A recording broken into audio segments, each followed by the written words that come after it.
সপ্তম শ্রেণীর সকল শিক্ষার্থীবৃন্দ, ইনস্টিটিউট অফ বেসিক ম্যাথসের পক্ষ থেকে তোমাদের সকলকে স্বাগত। আজ আমি তোমাদের গণিতের 4.2 অনুশীলনীর অঙ্কগুলো করবো। 4.2-এ তোমাদের দেখো, এর আগে আমি প্রথম রাশিকে দ্বিতীয় রাশি দ্বারা ভাগ, এই ভাগের অঙ্কগুলো করে দিয়েছিলাম। সেখানে তোমাদের শুধুমাত্র একপদী রাশি দ্বারা যে ভাগ করা যায় কীভাবে, সেগুলিকে দেখাইছিলাম। একপদী রাশিকে একপদী রাশি দ্বারা ভাগ, দ্বিপদী বা ত্রিপদী বা বহুপদী রাশিকে একপদী রাশি দ্বারা ভাগ, অর্থাৎ যতগুলো ভাগই দেখাইছি আমরা শুধু একপদী রাশি দ্বারা কীভাবে ভাগ করতে হয় সেইটাকে দেখাইছি। কিন্তু এখন বহুপদী রাশিকে কিভাবে আমাদের বহুপদী রাশি দ্বারা ভাগ করতে হয় সেই জিনিসগুলো এখন দেখাবো। অর্থাৎ দ্বিপদী বা ত্রিপদী রাশিকে আমরা কিভাবে দ্বিপদী বা ত্রিপদী রাশি দ্বারা ভাগ করতে পারি সেই প্রক্রিয়াগুলোর মধ্যে তোমাদের এখানে আছে 14 নম্বর থেকে অঙ্কটা শুরু। আমি 14 নম্বর অঙ্কটাকে করে দিই, ঠিক আছে?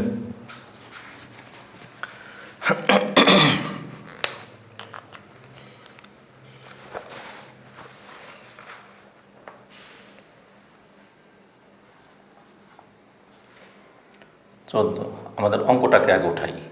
এ cube B square plus 2a square B cube. তাহলে আমাদের a cube B square plus 2a square B cube, এই তো। আচ্ছা, আর দ্বিতীয় রাশি আছে আমাদের a plus 2b, a plus 2b।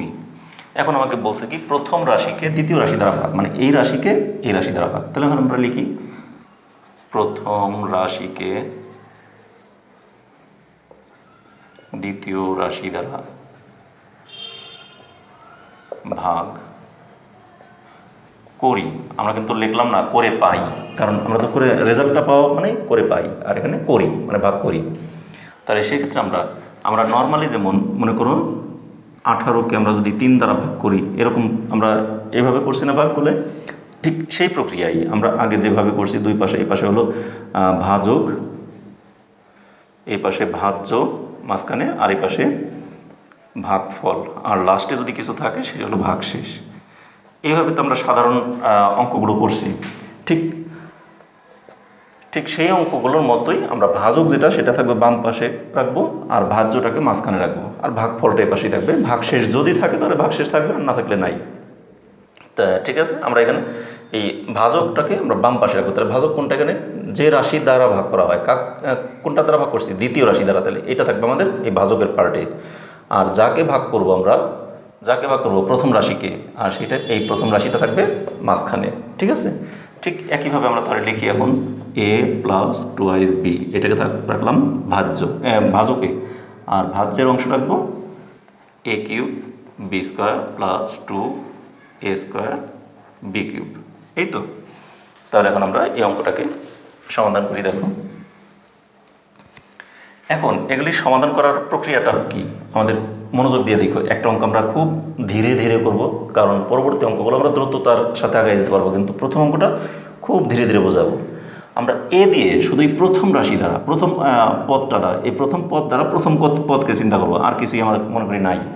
তাহলে এ দিয়ে যদি আমরা এই রাশিকে ভাগ করি, এই পদকে দেখো এ কিউব বি স্কোয়ার, এটাকে যদি আমি এ দিয়ে ভাগ করি, আগে তো এরকম করছি, আমরা শিখছি। সেটা কি করছি? 3টায় থেকে একটাই বাদ দিলে আমাদের থাকছে কি এ স্কোয়ার, আর উপরে বি স্কোয়ার তো থেকেই গেছে। তাহলে আমাদের এ স্কোয়ার বি স্কোয়ার হয়েছে না? শুধু এ দিয়ে এটাকে ভাগ করব, ভাগ করে কত পাই আমরা ফল? এ স্কোয়ার বি স্কোয়ার। তার এই পাশে আমরা সেই এ স্কোয়ার বি স্কোয়ারটা লিখলাম। বুঝতে পারছো? লেখার পর এখন এইটা দিয়ে যদি আবার এটাকে গুণ করি, গুণ করলে তো আবার এটাই পাবো, তাই না? তাহলে এ দিয়ে এ স্কোয়ারকে গুণ করলে দেখো আমরা কি পাই? এ কিউব। আর এ দিয়ে বি স্কোয়ারকে গুণ করলে আমাদের এ দিয়ে এ স্কোয়ারকে গুণ করলে এ কিউব হলো, আর এখানে বি স্কোয়ারকে গুণ করলে আমাদের বি স্কোয়ার, তো বি স্কোয়ারই থাকবে। আমাদের এটা লিখলাম। লেখার পর কিন্তু আমাদের এখন তো রাশি আমাদের শুধু এ ছিল না, আরও কিছু ছিল। তাহলে এ দিয়ে যেমন এটাকে গুণ করলাম, এখন আমরা কি করব? এইটাকে আবার এই প্লাস 2b দ্বারা গুণ করব। তাহলে প্লাস প্লাস দিলাম, এই 2b দ্বারা এটাকে গুণ করলে কত হয়? 2 তো 2ই থাকবে, আর এখানে আছে কি এ স্কোয়ার, আর বি আছে একটা আর দুইটা, 3টে। তাহলে 2a স্কোয়ার বি কিউব। আবার দেখাই, এ স্কোয়ার বি স্কোয়ার আছে, এটাকে আমরা গুণ করবো কত দ্বারা? 2b দ্বারা। তাহলে এখানে তো কিছুই নাই, মানে 1 আছে, 2 একে 2, এ এখানে নাই, তাহলে এ স্কোয়ার একটাই আছে, আর বি স্কোয়ার আর একটা বি, তাহলে কত হবে? বি কিউব না, কারণ যে পাওয়ার পরে যোগ, গুণের সময় তোমাদের দেখাইছি গুণের ক্ষেত্রে পাওয়ারে আর পাওয়ারে যোগ, এখানে বি আছে দুইটা, এখানে বি আছে একটা, তাহলে মোট হবে কয়টা? তিনটা না? তাহলে 2a²b। তার মানে আমরা এখানে যেটা ফার্স্টে পেলাম ওইটা দ্বারা আমরা একে গুণ করে এটা পেলাম, এইটা দ্বারা আবার এটাকে গুণ করে এটা পেলাম, অর্থাৎ যা যা এই মান দ্বারা এই পুরাটাকে গুণ করব, গুণ করে যা পেলাম তাই লিখে ফেললাম। লেখার পর এখন আমাদের নিয়ম হলো উপরেরটা থেকে নিচেরটা বিয়োগ করবো। যে আমাদের ভাগে আগে যেমন করছি, যেমন মনে করো 17কে যদি আমি 3 দ্বারা ভাগ করি তাহলে কি হয়? 3 5 15 লিখলাম। এই 5 দিয়ে 3কে গুণ করছি আমরা, গুণ করে যেটা হয় সেটা লিখছি। ঠিক একই রকম এইটা দ্বারা এই পুরাটাকে গুণ করলাম, গুণ করে যা পেলাম তাই লিখলাম। লেখার পর এখন আমরা কি করছি, এখানে এই 17 থেকে 15 বিয়োগ করতাম না, আমরা ভাগের অঙ্ক নর্মাল ভাগে 17 থেকে 15 বিয়োগ করা মানে কি 7 থেকে 5 বিয়োগ করে 2, আর এখানে 1 থেকে 1 কিছুই থাকে না, তাহলে ভাগশেষে আমাদের বিয়োগ করে কিছু না কিছু যা পাই সেটা লিখি, আর যদি সমান সমান হয় তাহলে 0 দিয়ে দিই। ঠিক একই কাজ এখানে আমরা কি করব, উপরেরটা থেকে নিচেরটা বিয়োগ করব। কিন্তু পাটিগণিতে আমরা যখন বিয়োগ করছি তখন কোনো সংখ্যা বা কোনো চিহ্নের চিন্তা করি নাই, কিন্তু এখানে আমাদের চিহ্নকে নিয়ে একটা চিন্তা করতে হবে। সেই চিহ্নটা কি? আমরা যখন বিয়োগ করি সেটা তোমরা ক্লাস 6-এ শিখে আসছো, উপরের রাশি থেকে নিচের রাশি বিয়োগ করতে হলে নিচের রাশিতে যে চিহ্নগুলো আছে সেই চিহ্নগুলো চেঞ্জ হয়ে যায়, তাহলে এটা প্লাস আছে এটা মাইনাস হয়ে যাবে, এটার আগে প্লাস আছে এটা মনে মনে এখানে মাইনাস হয়ে যাবে। এবার তাহলে আমরা এটার আগে দেখছি কি প্লাস মাইনাস, প্লাসে মাইনাসে কি মাইনাস। দেখো এই রাশি থেকে এই রাশি বিয়োগ করলে কিছুই থাকে না, আবার এখানে প্লাসে মাইনাসে মাইনাস, এখানেও 2a²b³ 2a²b³ কিছুই থাকে না, তাহলে আমাদের এটা পুরাটাই কাটা যায়, কাটা গিয়ে থাকে 0। তাহলে আমাদের উত্তরটা কত আসবে? এইটাই। বুঝতে পারছি এবার? তাহলে সুতরাং নির্ণয় ভাগফল কত? এই a²b², এটি আনসার। আমাদের একটা অঙ্ক কিন্তু হয়ে গেল। ঠিক আছে, এটাকে আমি ভাগফলটা আরেকটু উপরের দিকে লিখি।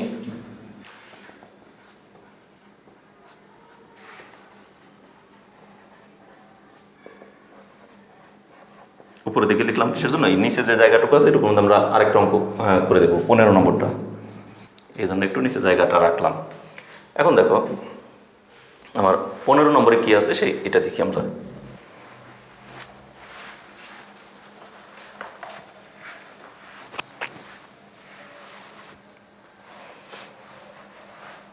দেখো 15তে আছে আমাদের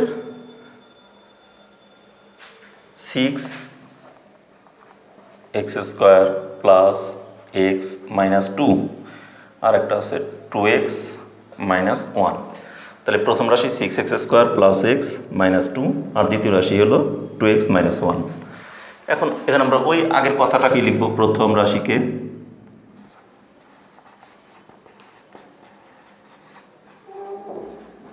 দ্বিতীয় রাশি দ্বারা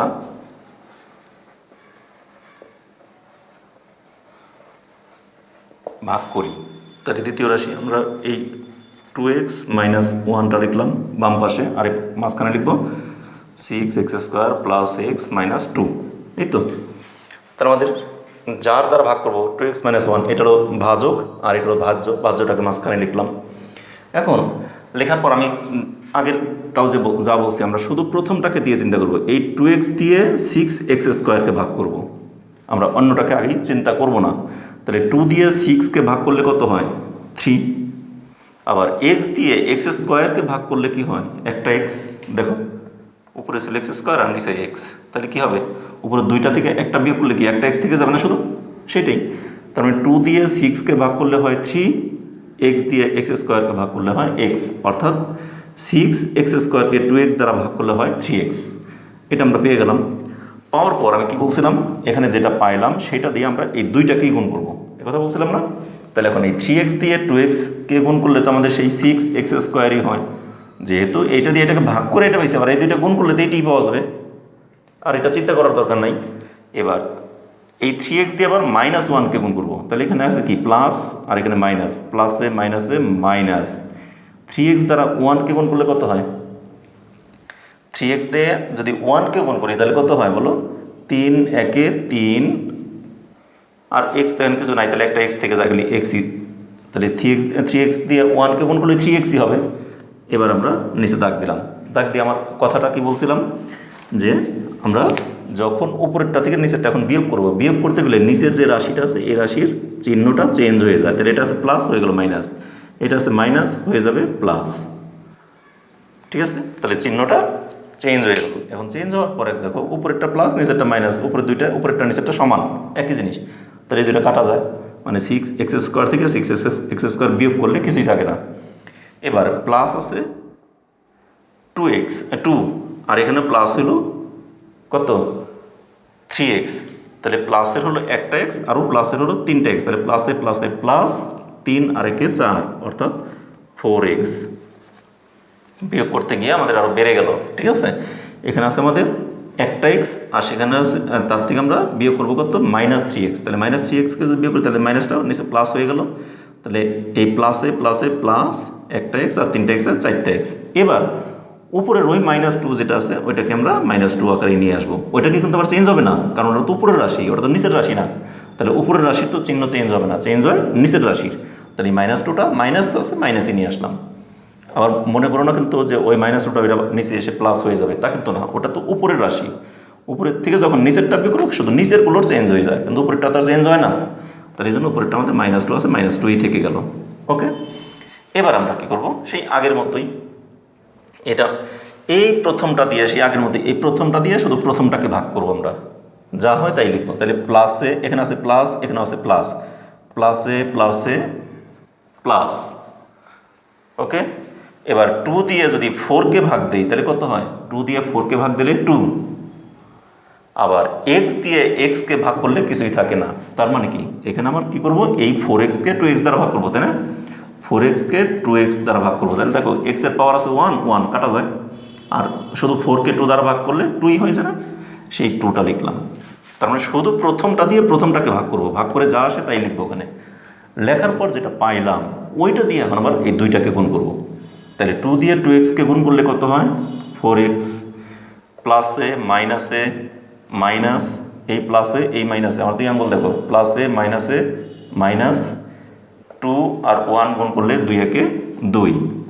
এবার আমরা কি করবো, আবার এটা থেকে এটা বিয়োগ করবো, বিয়োগ করতে গেলে আমাদের কী করতে হবে, নিচের চিহ্নগুলো চেঞ্জ হয়ে যাবে, এটা প্লাস আছে এটা হয়ে যাবে মাইনাস, এটা মাইনাস আছে হয়ে যাবে প্লাস, তাই না, তাহলে দেখো 4x প্লাসের 4x মাইনাসের কাটা যায়, 2 মাইনাসের 2 প্লাসের কাটা যায়, কাটা গিয়ে থাকে কি 0, তাহলে আমাদের এখানে ভাগফল কোনটা পেয়ে গেলাম 3x + 2।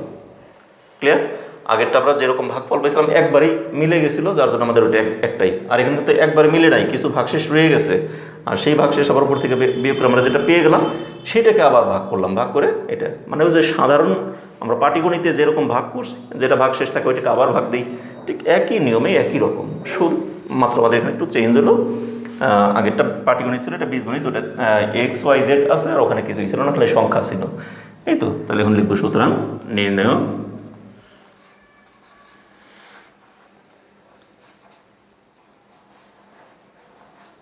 নির্ণয় ভাগফল কত 3x + 2, এটি অ্যান্সার। ঠিক আছে, তাহলে এই পাশে যেগুলো দেখাচ্ছি এগুলো দরকার নেই, এগুলো তোমাদের বোঝানোর জন্য আমি শুধু করছি। তাহলে দেখো এখানে আমি 2টা অঙ্ক তোমাদের করে দিলাম, এখানে 2টা অঙ্ক যে আমি করে দিলাম, এই 2টা অঙ্কই তোমাদের আজকে থাকলো, আজ আর বেশি করাবো না, কারণ এটা একটা নতুন নিয়ম, আমি তোমাদেরকে খুব ধীরে ধীরে ছোট্ট 2টা অঙ্ক জানাকে আমি করতে পারতাম 5 মিনিটেই, সেটা তোমাদেরকে খুব ধীরে ধীরে অনেক সময় নিয়ে 2টা অঙ্ক বুঝিয়ে দিলাম, আশা করি তোমরা বুঝতে পেরেছো। এর পরবর্তীতে আমাদের আরও বড় অঙ্ক আসলেও সেগুলো আমরা ইজিলি বুঝতে পারবো। তাহলে ঠিক আছে, তাহলে আমাদের এখানে আজ এই পর্যন্তই, আগামী ক্লাসে তোমাদের সাথে আবার দেখা হবে, সে পর্যন্ত তোমরা সকলে ভালো থেকো, সুস্থ থেকো এবং নিরাপদে থেকো, আমাদের চ্যানেলের সাথেই থেকো। আমাদের চ্যানেলের প্রতিটি ক্লাসকে তোমরা সুন্দর মতো দেখবে এবং অনুসরণ করবে, আর আমার ক্লাসগুলো যদি তোমাদের ভালো লেগে থাকে তাহলে অবশ্যই একটি লাইক দিবে এবং তোমাদের বন্ধুবান্ধব আত্মীয়-স্বজন সবার সাথে এই পড়াগুলোকে শেয়ার করবে। একই সাথে যারা এখনও পর্যন্ত কোনো সাবস্ক্রাইব করনি চ্যানেলটিকে, তারা অবশ্যই সাবস্ক্রাইব করবে, আর যারা অলরেডি সাবস্ক্রাইব করে ফেলেছে তাদেরকে অসংখ্য ধন্যবাদ সকলকে।